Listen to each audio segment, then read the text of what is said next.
एक बहुत अजीम मुसलमान स्कॉलर थे मोहम्मद अब्दू। तो मैं उनका पढ़ रहा था कि 125 साल पहले वो जब मगरब गए और फिर जब मगरब से मिस्र वापस आए तो उन्होंने मगरब में कहा कि वहाँ मुसलमान तो नहीं थे लेकिन इस्लाम बड़ा देखा, और जब वापस मिस्र में आए तो कहा मुसलमान तो बहुत हैं लेकिन इस्लाम नजर बहुत कम आता है।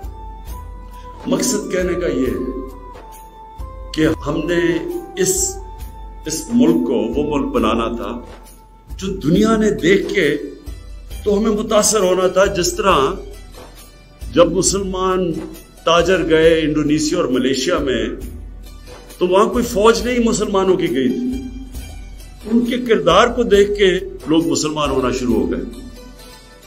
और अगर आप पढ़ें तारीख की किताबें तो जब क्रूसेडर्स ने जब हमला किया मुसलमान की रियासतों में आज से 1000 साल पहले, तो वो जो मुसलमानों के मुतालिक लिखते हैं वो भी पढ़ने वाली चीजें हैं कि वो उनको ऐसे मुतासिर होते थे, उनके कैरेक्टर से,